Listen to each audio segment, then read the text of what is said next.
नमस्कार साथियों, आप सभी का स्वागत है हमारे यूट्यूब चैनल पर। और हम आज विटामिन डी के बारे में पढ़ेंगे। चलो स्टार्ट करते हैं। देखो, विटामिन डी का सामान्य नाम कैल्सीफेरोल। क्या है विटामिन डी का सामान्य नाम? कैल्सीफेरोल। सामान्य नाम भी पूछा जा सकता है या इसको रासायनिक नाम भी बोलते हैं। विटामिन डी का रासायनिक नाम क्या है? कैल्सीफेरोल। इसी का दूसरा नाम, अदर नेम क्या है? सनशाइन फैक्टर और एंटी रिकेटिक। सनशाइन फैक्टर भी बोलते हैं। सनशाइन फैक्टर तो इसलिए बोलते हैं क्योंकि इसमें विटामिन डी के अंदर निर्माण में सूर्य की लाइट, सनलाइट का योगदान होता है, इसलिए इसे सनशाइन फैक्टर बोलते हैं। और एंटी रिकेटिक इसलिए बोलते हैं क्योंकि इससे की कमी से, विटामिन डी की कमी से रिकेट्स रोग होता है, तो ये उस एंटी रिकेट्स वहाँ से नाम आया है। ठीक है साथियों,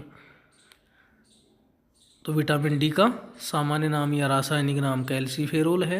अन्य नाम सनशाइन फैक्टर और एंटी रिकेट्स है। और इसके अब बात करते हैं मुख्य स्रोत की। विटामिन डी मछली के का यकृत का तेल, यानी फिश के लीवर का तेल, और अंडा, एग, ये विटामिन डी के मुख्य स्रोत है। अब विटामिन डी का सर्वप्रथम पृथक का मतलब आइसोलेट किसने किया? एंगस ने किया। और क्या नाम रखा? कैल्सीफेरोल। जो नहीं, यानी कि जो विटामिन डी का सामान्य और रासायनिक नाम है, ये 1931 में किसने रखा था? एंगस ने रखा था। ठीक है साथियों, देखो, विटामिन डी का सामान्य नाम कैल्सीफेरोल, अन्य नाम कैल्सीफेरोल। पहले तो ये देखो, कैल्सीफेरोल नाम किसने दिया? एंगस ने दिया। कब दिया? 1931 में दिया, क्योंकि विटामिन डी को सर्वप्रथम इसी ने ही आइसोलेट किया था। और अन्य नाम क्या है इसका? Sunshine factor, anti rickets. ठीक है साथियों, कैल्सीफेरोल इसका सामान्य और रासायनिक नाम है, जो एंगस ने दिया था। कब दिया था? 1931 में दिया था, क्योंकि एंगस ने ही सर्वप्रथम विटामिन डी को पृथक किया था जब इसने कैल्सीफेरोल नाम रखा था। सनशाइन फैक्टर इसलिए कह रहे हैं क्योंकि इसमें सनलाइट का योगदान होता है। एंटी रिकेट इसलिए बोल रहे हैं क्योंकि इसकी कमी से जो रिकेट्स रोग होता है।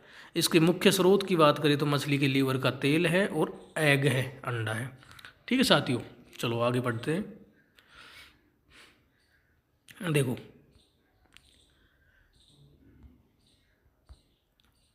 पादपों में उपस्थित अर्गोस्टेरोल। पादपों में क्या पाया जाता है? अर्गोस्टेरोल।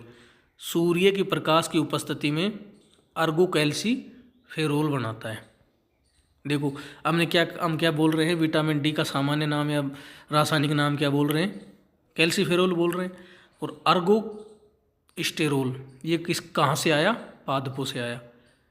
पादपों में उपस्थित अर्गोस्टेरोल सन की लाइट की उपस्थिति में अर्गोकैल्सीफेरोल, जिसको विटामिन D2 बोलते हैं।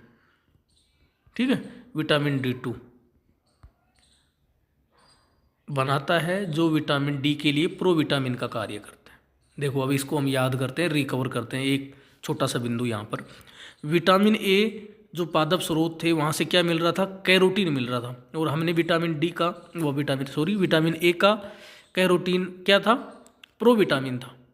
तो यहाँ विटामिन डी के लिए प्रोविटामिन क्या है? Vitamin D2, अर्गोकैल्सीफेरोल। क्या है? अर्गोकैल्सीफेरोल। जो पादप स्रोत जो सनलाइट की उपस्थिति में क्या है? प्रोविटामिन का कार्य कर रहा है। वहाँ क्या कर रहा था? विटामिन ए के अंदर कैरोटिनोइड्स कर रहे थे। कैरोटिनोइड्स जिनको लिए विटामिन ए के लिए प्रोविटामिन का कार्य कर रहे थे, जिन्हें विटामिन ए की प्रोविटामिन बोल रहे थे अपन, पादप स्रोत से। ठीक है साथियों, अब देखो यहाँ जंतु स्रोत के लिए क्या लिख रखा है, देखना एक बार। जंतु स्रोत देखो, जंतुओं में कोलेस्ट्रॉल के निर्माण के समय एक इंटरमीडिएट मध्यवर्ती पदार्थ बनता है, 7 हाइड्रोक्सी कोलेस्ट्रॉल, जो त्वचा में, स्किन के अंदर सूर्य की प्रकाश की उपस्थिति में क्या बना रहा है? देखो, कोलकैल्सीफेरोल। समझ रहे हो मेरी बात? अब देखो, इन दोनों की तुलना कर रहे हैं। कैल्सीफेरोल हम बोल रहे हैं विटामिन डी का सामान्य नाम है, रासायनिक नाम है। और अर्गो शब्द यहाँ क्यों लगा है? प्लांट की वजह से। और कोल शब्द यहाँ क्यों लगा है? कोलेस्ट्रॉल की वजह से, जंतुओं की वजह से, कोलेस्ट्रॉल की वजह से। तो जो प्रोविटामिन पादपों से प्राप्त हो रहा है तो वो तो क्या कहला रहा है? Ergo calciferol. और जो जंतुओं से प्राप्त हो रहा है वो क्या करा रहा है? कोल कैल्सीफेरोल। ये विटामिन D3 है, वो विटामिन D2 है। लेकिन ये दोनों ही प्रोविटामिन है, दोनों ही इनएक्टिव है। ये स्किन के अंदर, स्किन से लीवर में, लीवर से जाके किडनी में जाके ये एक्टिव हो रहा है, वहाँ कैल्सीट्रायोल बना रहा है। जो कैल्सीट्रायोल है वो ही वास्तविक विटामिन डी है। समझ रहे हो मेरी बात? इसकी तुलना विटामिन ए से कर सकते हो। विटामिन ए है जो पादप स्रोत है, कैरोटिनोइड मिल रहा है, प्रोविटामिन की तरह कार्य कर रहा है। जंतु है, जंतु से सीधे ही विटामिन ए मिल रहा है। लेकिन यहाँ विटामिन डी के अंदर न तो जंतु स्रोत से न ही पादप स्रोत से सीधे विटामिन डी नहीं मिल रहा है। यहाँ विटामिन डी पादप में D2 के रूप में, जंतुओं के अंदर D3 के रूप में, प्रोविटामिन के रूप में मिल रहा है। ठीक है साथियों, चलो आगे बढ़ते हैं। देखो अब आगे बढ़ते हैं। देखो यहाँ लिख भी रखा है, विटामिन D2 और विटामिन D3 दोनों ही प्रोविटामिन निष्क्रिय हैं, जो त्वचा यानी स्किन, यकृत यानी लीवर से होते हुए किडनी में जाकर एक्टिव फॉर्म, देखो यारो यहाँ देखो क्या है, कैल्सीट्रायोल, जो विटामिन डी में बदल जाता है। यानी अपन जो कैल्सीट्रायोल है, कैल्सीफेरोल बोल रहे हैं, विटामिन डी का सामान्य नाम वो किसने रखा था? एंगस ने रखा था। कब रखा था? 1931 में रखा था। लेकिन वास्तविक रासायनिक नाम की बात करें तो कैल्सीट्रायोल है, क्योंकि ये एक्टिव फॉर्म है जो जाके किडनी में बन रहा है।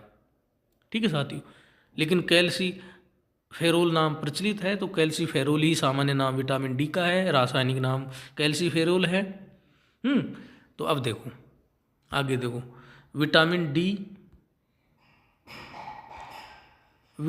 डी कैल्शियम और पोटेशियम के मेटाबॉलिज्म को रेगुलेट करता है, यानी कि है पैराथायरॉयड हार्मोन की तरह कार्य करता है।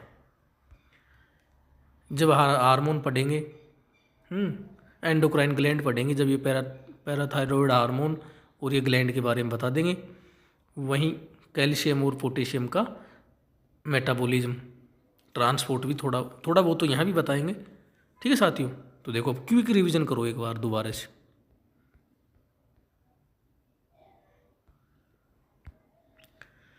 सामान्य नाम कैल्सीफेरोल किसने दिया? एंगस ने। कब दिया? 1931 में। सनशाइन फैक्टर क्यों कह रहे हैं? क्योंकि सनलाइट का योगदान है। एंटी रिकेट क्यों बोल रहे हैं? क्योंकि रिकेटिस रोग होता है, रिकेट्स रोग होता है। कहाँ से? मछली के यकृत और अंडे से प्राप्त हो रहा है। ठीक है साथियों, और पादपों से और जंतु से दोनों में इनएक्टिव मिल रहा है। पादपों से D2 और जंतु से D3। पादपों के लिए अर्गो शब्द ले रखा है, अर्गोस्टेरोल, जो अर्गो कैल्सीफेरोल, और जंतु के लिए कोलेस्ट्रोल है तो कोल कैल्सीफेरोल। देखो कोल कैल्सीफेरोल ये रहा, देखो यहाँ कोलेस्ट्रोल है। कोलेस्ट्रोल का इंटरमीडिएट मध्यवर्ती पदार्थ 7 हाइड्रोक्सी कोलेस्ट्रोल बनता है, जो स्किन में सूर्य की प्रकाश की उपस्थिति में यूवी रेज है, सूर्य के प्रकाश में भी क्या काम आती है? यूवी रेज, पराबैंगनी किरणें काम आती हैं। यहाँ कोल कैल्सीफेरोल विटामिन D3 में बदल जाता है। विटामिन D2 जो पादपों से आ रहा है, विटामिन D3 जो जंतुओं से आ रहा है, दोनों ही क्या है? प्रोविटामिन है और इनएक्टिव है। ये एक्टिव होने के लिए त्वचा, स्किन, फिर लीवर से जाके किडनी में जाके ये कैल्सीट्रायोल विटामिन डी में बदल जाता है। ठीक है साथियों, और विटामिन डी कैल्शियम पोटेशियम के मेटाबॉलिज्म को रेगुलेट करता है, यानी इसकी हार्मोन एक्टिविटी है एक तरीके से। ठीक है, अब देखो विटामिन डी के कार्य। विटामिन डी के कार्य देखो जर्नल बात करें हम विटामिन डी की, तो विटामिन डी याद आते ही हमें याद आता है कि भाई ये तो सूर्य की लाइट है, इसमें प्रकाश ज़रूरी है, सूर्य की लाइट ज़रूरी है ना। तो हमारे दिमाग में फिर हड्डियों का काम दिमाग में आती है कि भाई यार विटामिन डी हड्डियों के लिए है। इसमें कैल्शियम और पोटेशियम याद आते ही क्या आता है कि भाई कैल्शियम पोटेशियम को तो हड्डियों से रिलेटिव है। लेकिन इसमें 2 बिंदु और याद रखना है।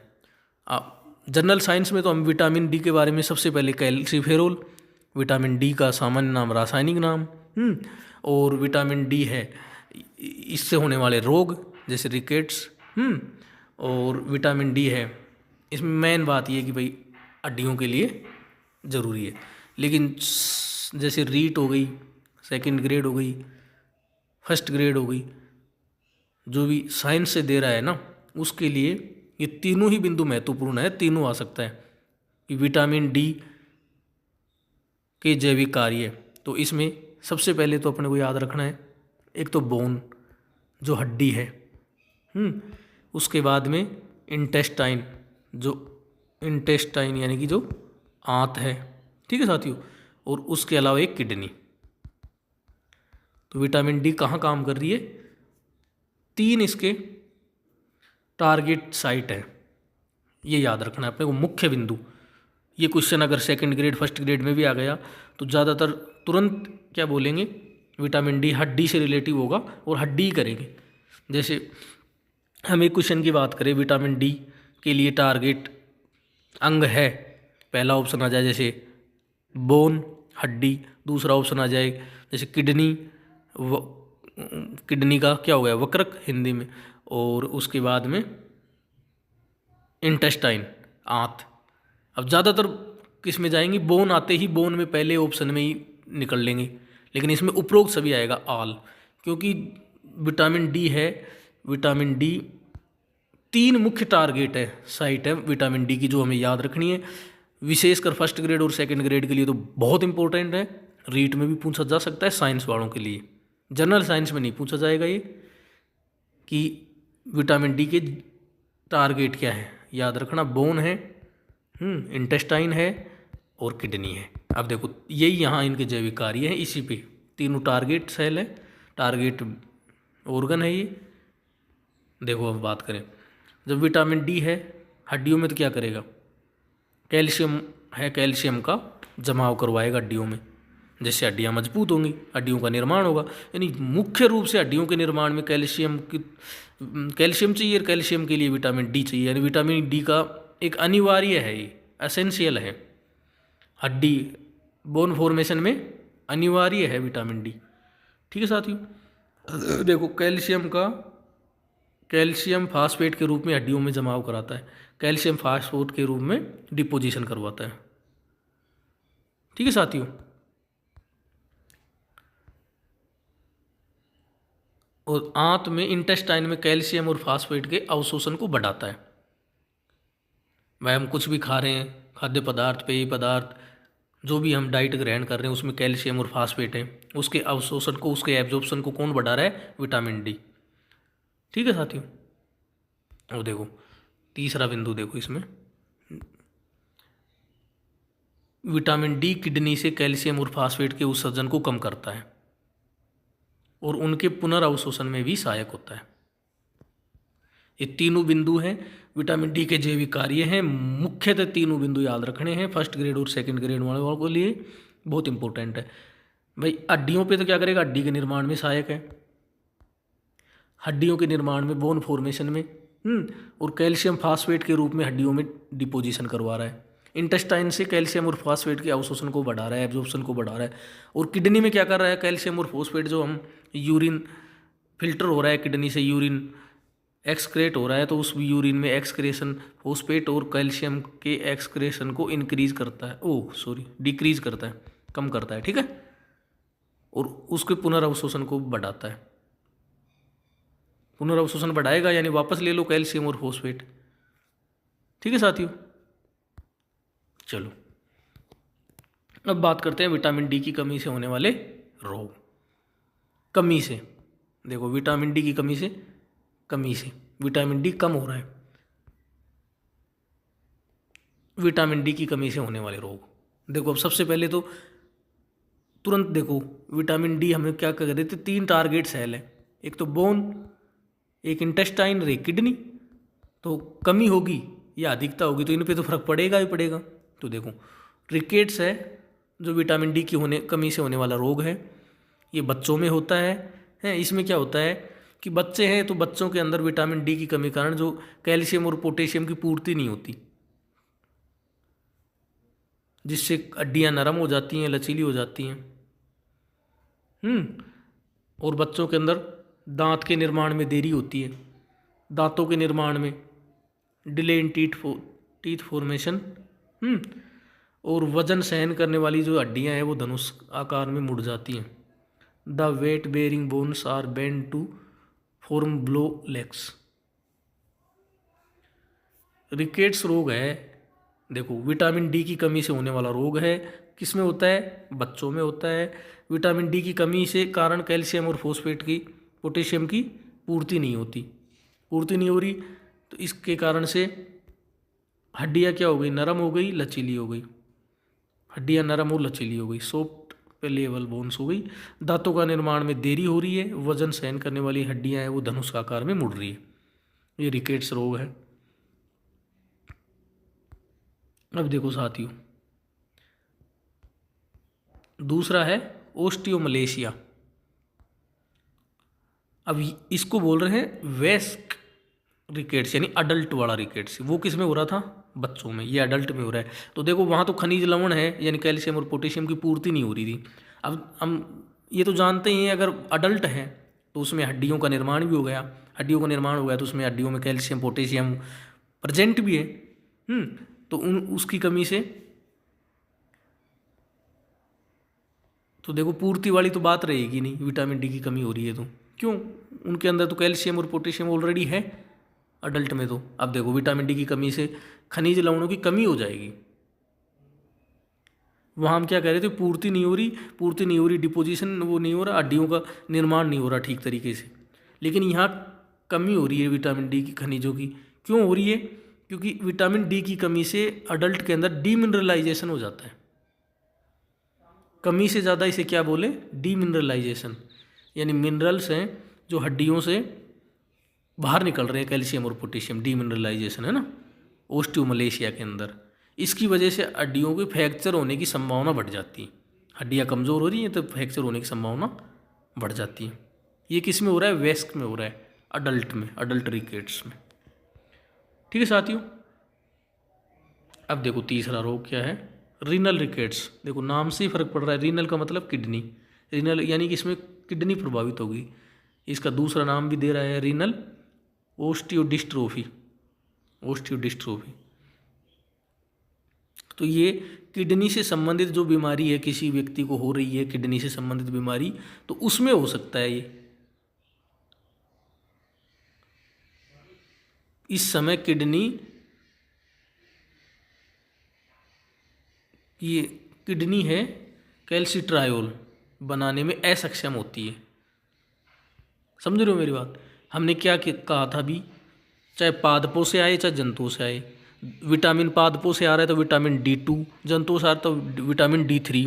पादपों से आ रहा है उसको अर्गो स्टेरोल बोल रहे हैं, अर्गो कैल्सीफेरोल, और जंतुओं से आ रहा है उसको कोल कैल्सीफेरोल। दोनों ही इनएक्टिव है, प्रो विटामिन है, डी विटामिन नहीं बन रहा। वो स्किन से होता हुआ, लीवर से होता हुआ किडनी में जाके कैल्सिट्रायोल बन रहा है, और कैल्सिट्रायोल विटामिन डी का एक्टिव फॉर्म है। तो जब किडनी से संबंधित रोग होगा तो किडनी काम नहीं करेगी, किडनी काम नहीं करेगी तो कैल्सिट्रायोल नहीं बनेगा, यानी विटामिन डी नहीं बनेगा, विटामिन डी बनाने में असक्षम होगा। हो गई विटामिन डी की कमी। ये तीनों रोग विटामिन डी की कमी से हो रहे हैं। ठीक है साथियों, जिसमें सबसे इम्पोर्टेंट यही है, जर्नल साइंस के लिए तो यही है रिकेट्स, क्योंकि विटामिन डी की कमी से कौन सा रोग होता है? रिकेट्स होता है। इसमें खनिज लवणों की पूर्ति नहीं होती, जिससे बच्चों की हड्डियां नरम हो जाती है, लचीली हो जाती है, दांत के निर्माण में देरी होती है, वजन सहने वाली हड्डियां धनुष आकार में मुड़ जाती हैं। ये रिकेट्स रोग हैं। ओस्टियोमलेशिया में हम कह दिए वे अडल्ट रिकेट्स बोल रहे हैं, इसको रीनल रिकेट्स बोल रहे हैं क्योंकि ये किडनी से संबंधित है। अब बात करते हैं विटामिन डी की अधिकता से होने वाले रोग।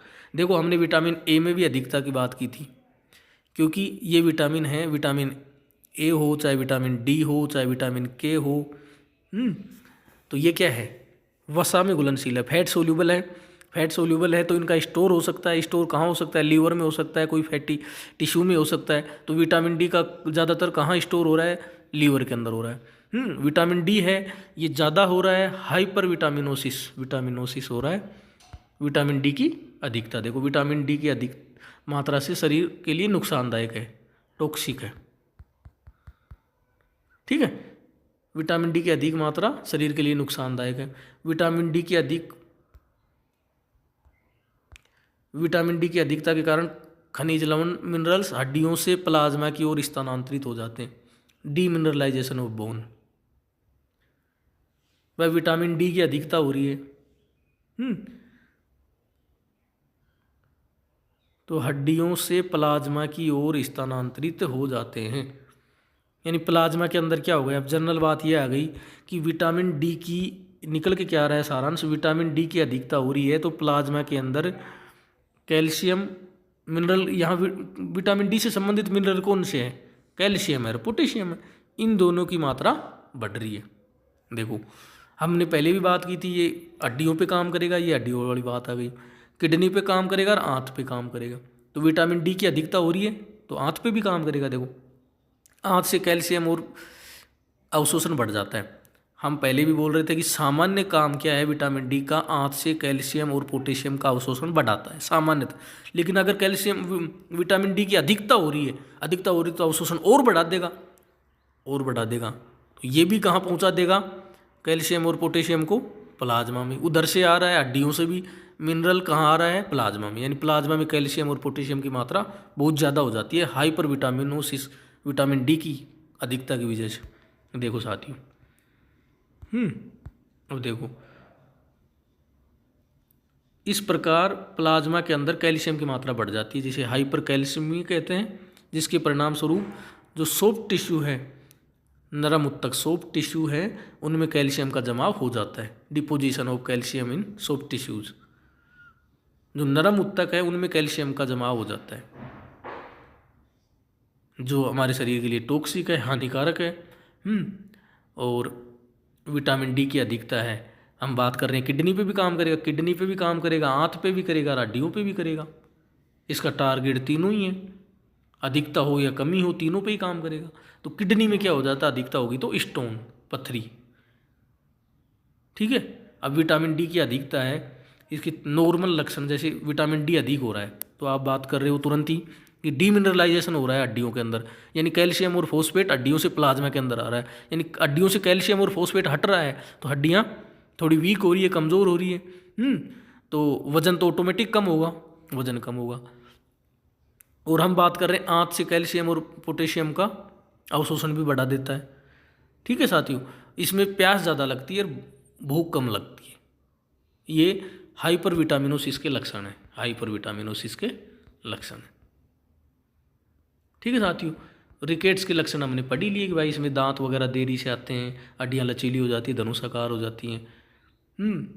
और ओस्टियोमलेशिया जो है वेस्ट का रिकेट्स है, इसके अंदर हमने पढ़ ही लिया कि फ्रैक्चर होने की संभावना बढ़ जाती है। क्यों? खनिज लवण डीमिनरलाइजेशन हो जाता है, हड्डियाँ कमज़ोर हो जाती हैं, जो कैल्शियम और पोटेशियम ये हड्डियों से निकलने लगते हैं, इस वजह से हड्डियाँ कमज़ोर हो जाती है, फ्रैक्चर की संभावना बढ़ जाती है। Increasing their susceptibility to the fracture. ठीक है साथियों, तो इसी के साथ मैं क्लास को विराम देता हूँ और आशा करता हूँ कि क्लास सभी को समझ आएगी। कोई प्रॉब्लम हो तो आप कमेंट्स भी कर सकते हैं। और साथियों लाइक शेयर और सब्सक्राइब ज़रूर करें। धन्यवाद साथियों।